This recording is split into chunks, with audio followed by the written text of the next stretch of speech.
Implausible Nature now has dice. That's right, you can get these awesome D6s made by our partner Baron of Dice. These custom dice have the Implausible Nature logo on the 6 side and also come with square corners, which means they will roll more evenly than rounded corner dice. Head on over to baronofdice.com and use discount code IN40K to get a discount on your order and support us at the same time. Check out his full collection of dice for all your gaming needs with the link down in the description. Alright guys, welcome to Implausible Nature, your home for all things Black Templar. I've got another Space Marine 2 video for you today. On today's video, we are doing a full build guide on the Bulwark class, because the Bulwark is so far my favorite class that I've played. I've been sinking a lot of time into it, and it's also the most Black Templar feeling class, maybe outside of Assault. But, for this guide, it is going to be making our Bulwark be as much like a Sword Brethren as we possibly can. I also happen to think that this is one of the best ways to play the Bulwark in general. So we're going to go over the perks, the weapons, everything. I'm even going to, at the end, cover my customization. So if you really like the way my Bulwark looks and you want to replicate it, I'll show you how to do that as well. So let's get started with our perk tree to start with. So I'm going to break this up into two parts. I'm going to do one where I'm going to talk about the synergies of the Bulwark build, and another where I'm going to go over an overview of all of the perks, so that way if you're new to the class, you can understand why I made the decisions I made, and why I didn't choose a different perk over the ones that I did. So let's get started with our synergies. So this build is going to focus around three main synergies here. The first being Shield Bash, the second being banner usage, and the last one, and probably most importantly, is going to be Shock Auras, and the utility that we're going to get from those. So let's start off with Shield Bash. And the first perk that we're going to be talking about right here is Forward Momentum. After a Shield Bash, melee damages increases by 25% for 5 seconds. So Shield Bash is a great way to clear space for yourself, to reposition, to knock enemies back a little bit, and getting extra 25% damage after you Shield Bash, really strong. The second Shield Bash perk that we're going to use is Focused Strength. Shield Bash knocks enemies back and makes them lose control for a longer period of time. So I mentioned clearing space for yourself. This is going to allow you to do this. You can hit multiple enemies with Shield Bash. It will give you room to get out of being surrounded, so you can reposition better, something that's crucial not only for Space Marine in general, but for this particular class. So those are the two perks that we're going to use for Shield Bash and how they synergize together.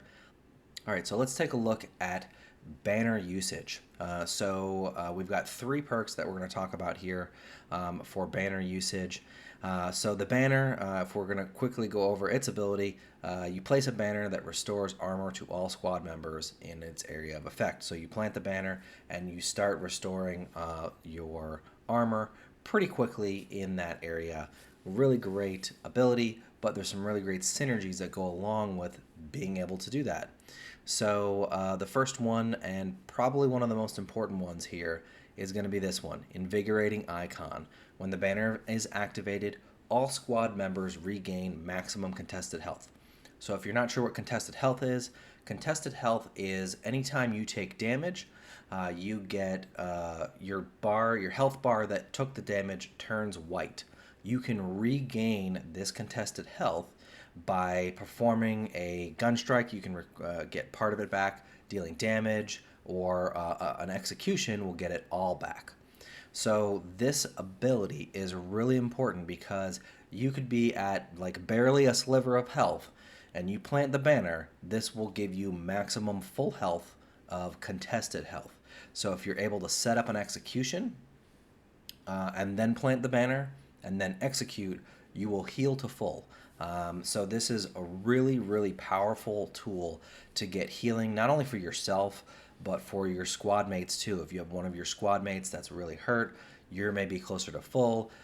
You could potentially even set up several executions, depending on your squad makeup and what the enemies are like. Plant your banner, perform those executions, and get back full health. So really, really powerful perk here. Going along with this one, we're going to come back over here to advanced conditioning. Contested health fades 50% more slowly for all squad members. This is a team perk, so it affects your entire squad. This is really important because sometimes you'll have to plant that banner even when you are not wanting to or have not yet set up an execution. In the thick of things, you need that armor regen to help you out. So you're going to plant that banner in the middle of combat. This gives you a longer window to get an execution or a finisher to get your as much health back as possible. So, and it's just great in general. Sometimes you may take a really big hit from a sniper or something like that, or an unblockable attack that you just didn't dodge, didn't dodge well, and you have like a huge slot of contested health. You'll be able to get more of that back with this perk. And then our last perk is just a really nice utility piece right here. Is Rejuvenating Effect. When the banner is activated, it revives incapacitated squad members within its area of effect. This is really useful because if you are maybe the last one standing, or it's really just a chaotic battle that you're in that moment, and you don't have time to stop and try to heal your squad member because it could mean death for you, could mean loss of the mission, something like that, you can literally run up, plant your banner, and continue fighting and doing what you need to, and it will revive your teammate. So a really great utility effect to use in the thick of battle to be able to revive a teammate. Note that they will also get full contested health when doing so, but by the time they stand up, a good portion of that's going to be gone, so I wouldn't count on them getting too much of that contested health back from that. So last and probably most importantly, we are going to talk about the 3 perks that synergize around the shock aura. So our first one right here is going to be Shock and Awe. Enemies in a shock area take 25% more damage. So we've got 2 more perks that are going to deal with shock areas, but this one is really crucial because shock areas from shock grenades or these next 2 perks that we're about to talk about deal a pretty good amount of damage. They stun enemies that are in them. Now they're going to take even more damage. So this is really good. It makes shock grenades your grenade of choice when you're picking from a selection of whatever grenades you might have for the Bulwark. You're going to want to take the shock grenades, and ask your teammates, hey, can I have the shock grenades because they work really well with my kit. The next one that we're going to be looking at here is Defensive Advantage. A perfectly timed parry creates a shock area for 5 seconds. This shock area is very similar. It's exactly the same, basically, as a grenade. Big caveat here, it does not damage you. So it will create it centered on you. It does not damage you or your teammates, which is awesome. The shock grenades will definitely hurt you. So be careful of that. Cooldown 30 seconds on this. That's super short for the ability that this gives you. Timing your parries is going to be really, really crucial. We'll get into parrying here in a little bit, and with what weapon we're going to take advantage of that. But parrying as a Bulwark is really important, and this is one of the reasons why creating this cool shock area that's going to then do 25% more damage. Really good synergy between those 2. And then our last perk is over here is a signature perk, Emergency Countermeasure. When your armor is depleted, a reserve shock grenade automatically detonates at your position. Like the parry, this one does not hurt you. It's centered on yourself. Does not hurt your team either. This has a longer cooldown, 120 seconds, but you're basically going to get this every battle.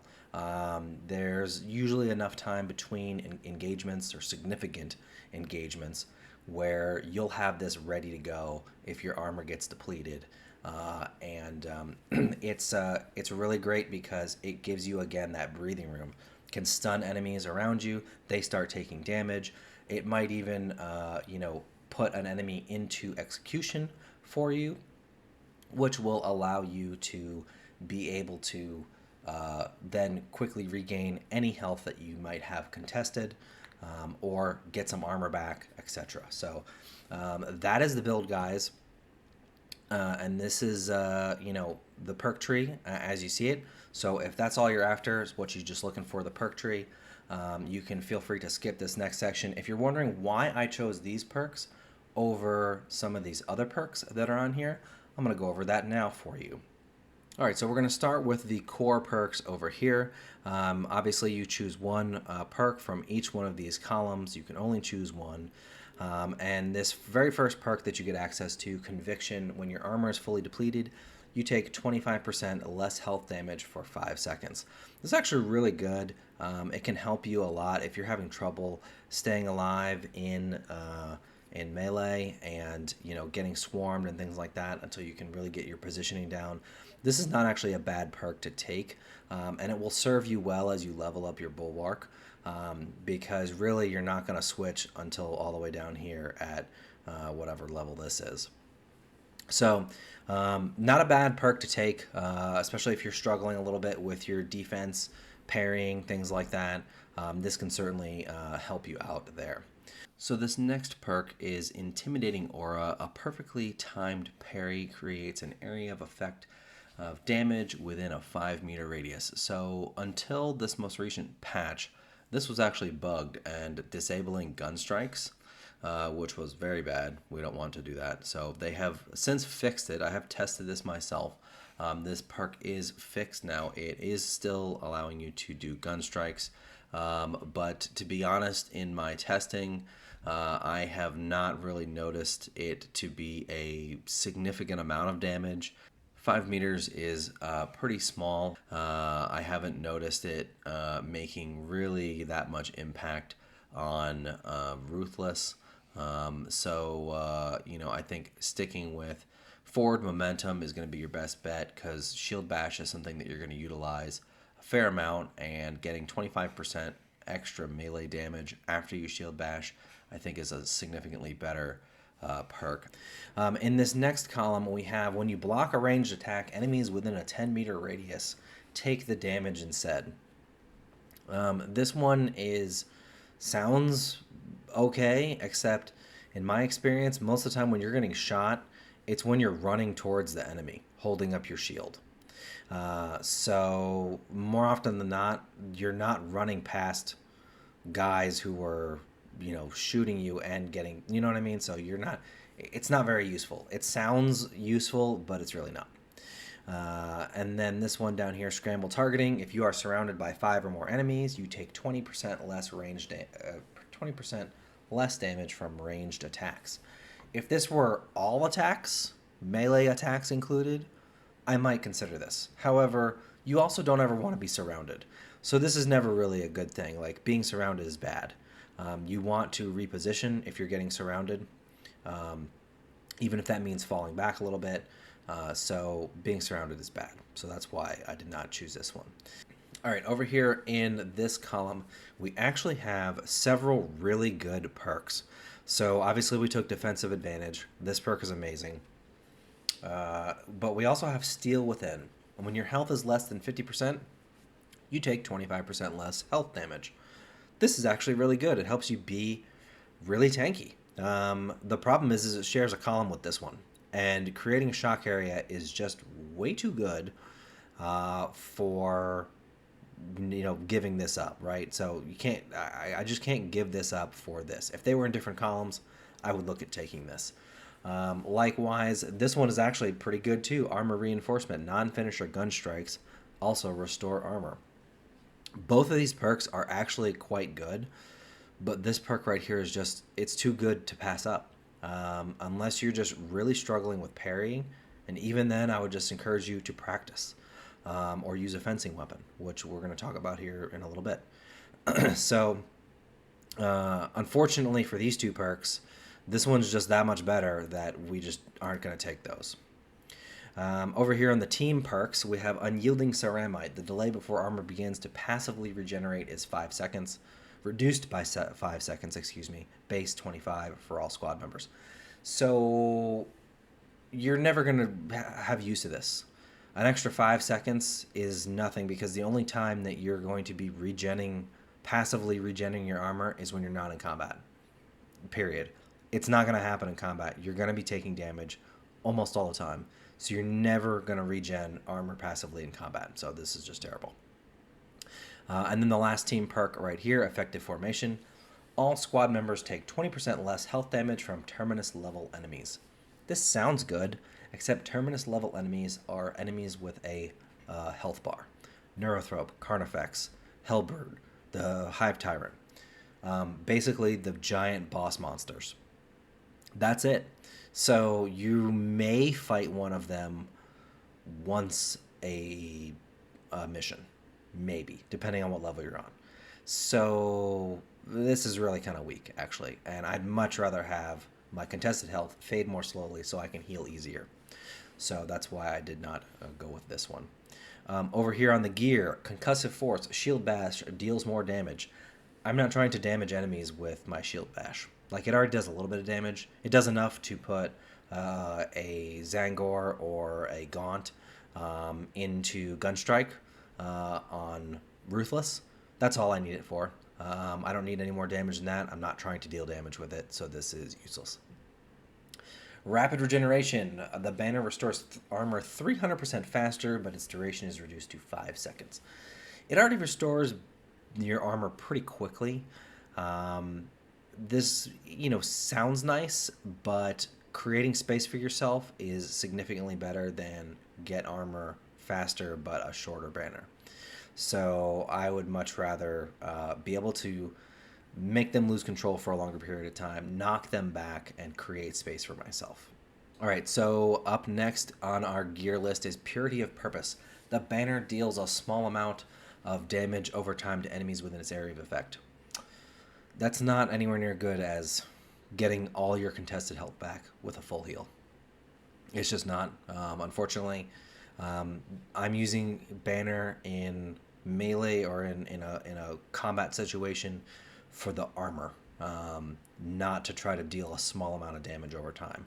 If I'm needing armor, it's because I am stuck or surrounded and trying to reposition, and I need to have a few extra seconds to reposition. This will not do that for me. Merciless Resolve. After a shield bash, you do not lose control upon taking heavy hits, and you cannot be knocked back for 5 seconds. This is okay. Being able to maintain control of your character is usually a good thing. However, it's not better than this. It's not. In our last gear slot here, we have the Rejuvenating Effect, of course, which is the Revive. You have Glorious Shield. All squad members within the banner's area of effect take 10% less damage. Or Inspiration. All squad members within the banner's area of effect deal 10% more damage. These sound good in theory, but 10% is like very, very negligible. If this were like 30%, I would consider it over these. But the area of effect is also not gigantic, and you really don't want to be stuck in an area, feel like you're stuck in an area, and end up getting yourself killed because you're trying to maintain these two perks. Okay? So, plus the Revive, like I said, really handy in sticky situations. Maybe you're the last one alive. You could have both team members down in the same spot. Maybe one went down trying to heal the other, and you can just run over and res them both. This is really powerful. And then over here in the signature, our one that we're taking is Emergency Countermeasure. Two other options here. One is Defensive Mastery. A perfectly timed parry instantly incapacitates a Majoris or Extremist level enemy. Cooldown is 120 seconds. So these both have the same cooldowns. This is the reason why this one's bad. Number one, you may parry a guy who's already on death's door and you're going to get an incapacitation anyway. So there's that. You may also end up parrying a guy when you're just the only dude there. Versus this will deal an area of effect damage around you that deals 25% more damage than it normally would. Damaging multiple enemies around you that could put multiple enemies into incapacitation or kill them, depending on their health pool. and they both have the same cooldown. This is just not good. Lastly, we have Armored Advance. If you have armor remaining, you do not lose control upon taking heavy hits, and you cannot be knocked back. Again, it's just not as good as this. This is not bad. It's just nowhere near as good as this. So that is the perk overview, guys. Why I chose the perks that I did. So moving on to the weapons, we're going to start with the melee weapon. And no Sword Brethren would be complete without a sword. So I prefer the Power Sword for a couple of reasons. Number one, it is unique to the Bulwark. Only the Bulwark has it, which makes it pretty cool. It's also just an awesomely cool weapon to begin with. It's got two stances. It's got power style and speed style, so it's essentially almost two weapons in one, which is pretty neat. I'll talk about that when we get to the next section, when we talk about a little bit about gameplay and strategy and whatnot. So which power sword are we going to choose? As you can see, we are going to go with the Gathalamor Crusade for a couple of reasons. Number one, it's got really high strength, it's got really high speed. Yes, the cleaving potential is low, and it's also fencing. So even though the cleaving potential is low, which cleaving potential, if you don't know what that is, it's the power to cleave through consecutive targets with one strike. You've got multiple different options for AoE and multiple damage, damaging multiple enemies at once with the power sword styles anyway, so that's not as big of a deal. The only other ones that, like, even if you look at these other relic ones, this one you trade speed for cleaving, but it drops to balance. Fencing is really important. It gives you an increased parry window, makes perfect parrying very, very easy, very, very doable to consistently hit that, which is really important for the perks that we talked about earlier. This one is block. It's not even that great. I mean, it has good cleaving potential, but its speed is lower, its strength is lower. We would never choose that one. And this one, again, is just flat out worse. Again, cleaving potential is not worth the strength and speed. The only weapon that has a higher strength than this one is actually this Artificer one. Again, it's a block weapon. We don't want that. And its speed is 2, which is terrible. So this is far and away the best power sword option that we have, and the fact that it's fencing just makes it even that much better. So let's look at the perks. So I went with started on the bottom tree here. You could start with this one when you have full armor, melee damage increased by 10%, but to be honest, the only time that's going to happen is the first few seconds of combat. Other than that, you're never going to have full armor. More than often than not, I would rather have just flat melee damage increases by 5 for everything. So then we're going to go to the next one here. After switching sword combat style, you take 20% less ranged damage for 5 seconds. Cooldown is 20 seconds. You can switch your sword style as you are running towards the enemy. So in that last few feet before you close the gap on your enemy, switch to the sword style that you want, and it will give you this buff, which is great. So as you start swinging, you're taking immediately 20% less damage. So really good defensive buff right there. Then we're going to go to Perpetual Strength, another flat increase of 5% damage. Something to note here, you could branch up into this tree for another 5% damage.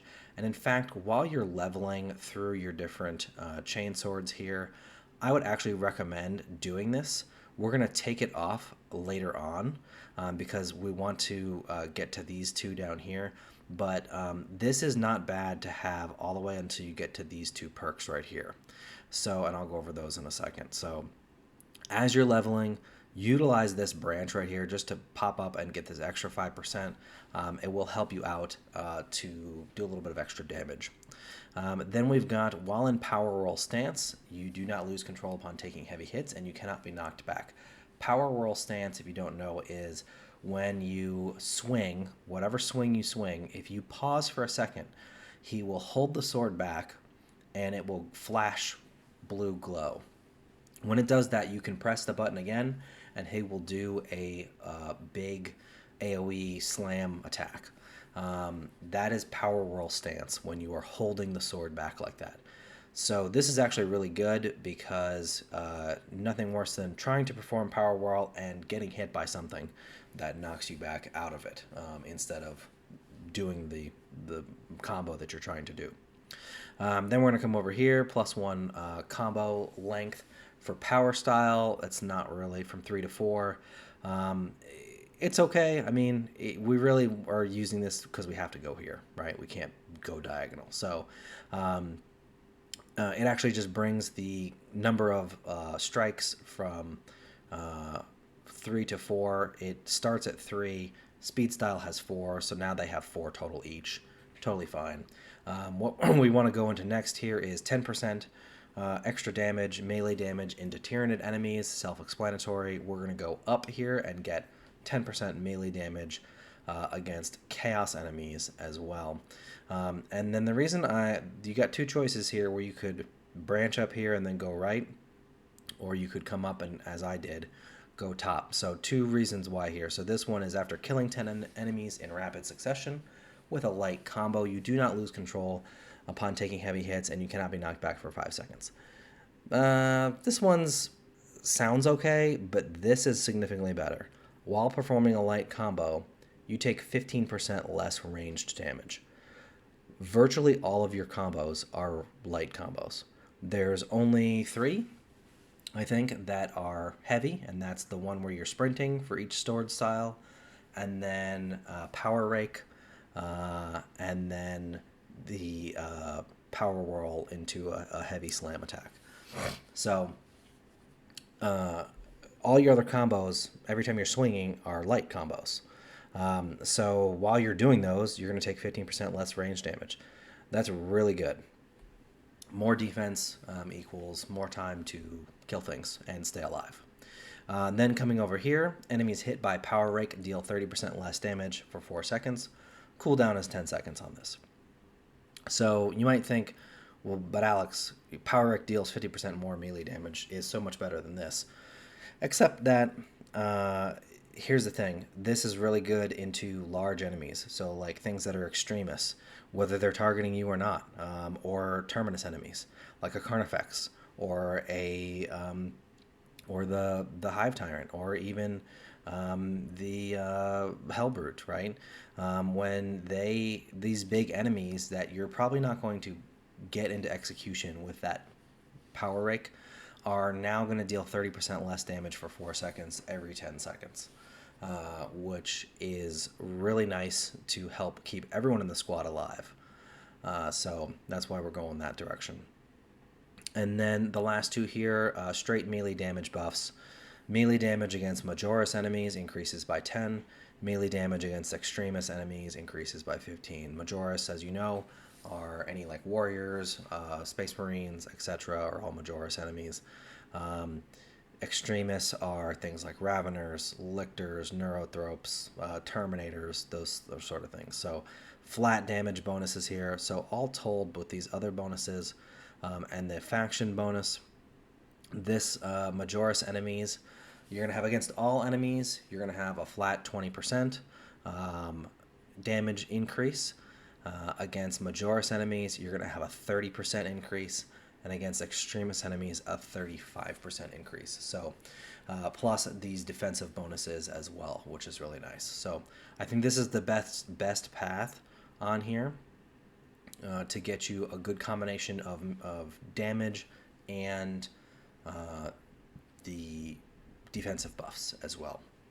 All right, so let's take a look at the plasma pistol. All right, so here we are looking at the Ophelian Liberation for our choice for plasma pistol. I went with this pistol for one reason and one reason alone, and that is this right here, magazine capacity. All of the other ones are less than that. We want the maximum magazine capacity. This is by a lot too, 30. So venting speed, we don't care about that.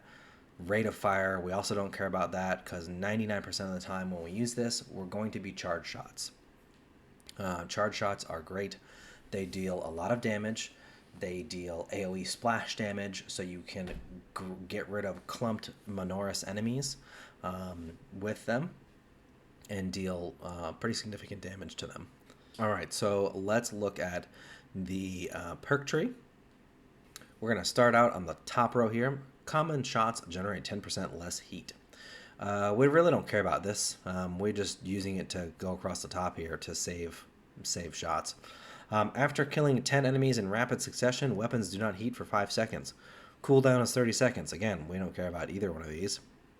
What I wanted is to not have to branch up to get blast radius. Damage radius of charge shot is increased by 5%. And then we're going to get another one. Damage radius of charge shot increased by 5%. So now we're at 10% damage right here. We like charge shots. So charge shots charge faster, 20% faster. There's another one right here, but we want to go down, and this one is huge. Energy reserve of plasma weapons increases by 20%. So now we've picked the one with the biggest magazine capacity. It's going to jump to 144 rounds, shots, essentially, right? By the way, a charge shot is 10. So that gives you about 14 and a half charge shots with this perk right here. Then comes one of the most important perks that you will take, and it is this one, Efficient Charge. Charge shots from plasma weapons use 2% less energy. So now charge shots are 8 instead of 10, and 144 divides very nicely into 8, and that is 18 charge shots. So a pretty significant bump in the number of charge shots that you can use. And yeah, and then our last one right here, retaliation. You could drop down here if you wanted to. Damage from a charge shot increases by 10%.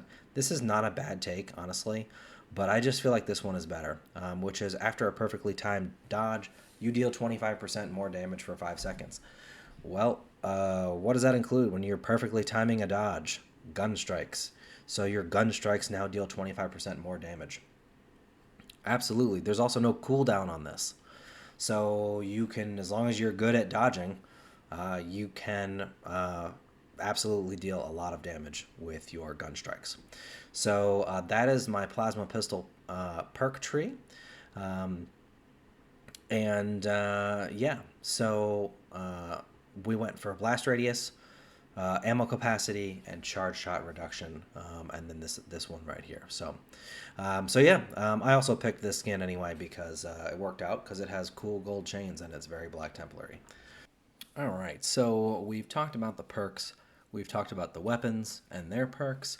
Now let's bring it all together. So gameplay. So how does all this come together in gameplay? So I'm going to give you my 5 tips for playing the Bulwark effectively and making sure that you are maximizing all of your abilities and the things that we've all talked about. So number 1 is combat awareness.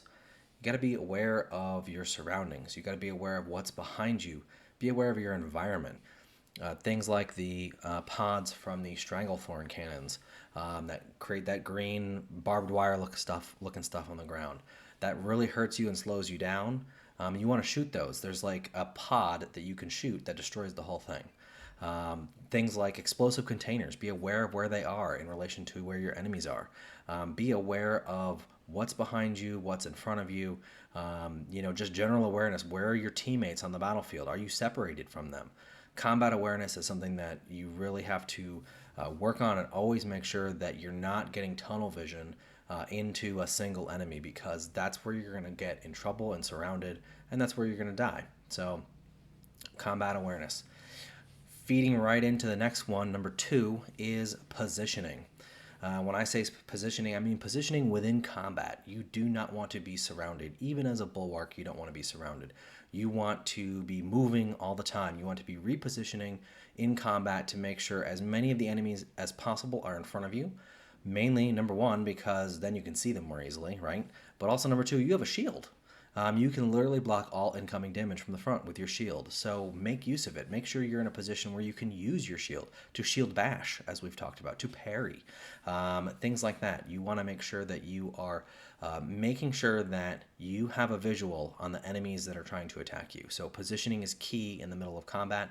Don't be afraid to back out, reposition, and focus on the things that you need to do in order to survive that combat. Next up is number 3 is parrying. Parrying is crucial with the Bulwark. We've already talked about the shock aura, but also just in general with melee characters, you're not going to have a lot of ranged stuff. Learning to parry is going to serve you well in any class that you do, but particularly in the Bulwark, parrying is really important, and you want to make sure that you are practicing it, that you are getting that timing down, and that you are making sure that you are good at it so that when it comes time to the heat of the battle, you are pushing the button at the right time and making sure that you're pushing the button and not holding it down, because if you're holding it down, you're blocking, not parrying. So you want to make sure you're tapping that button, not holding it down, specifically with the Bulwark. Other classes don't have that issue, but the Bulwark will hold his shield if you hold that button. So make sure that you are practicing your parrying any chance you get, especially like if you're doing a run and there's like one lone guy, let him come to you, right? Don't necessarily have to worry about, being super aggressive, which leads into my next tip. Number 4, patience.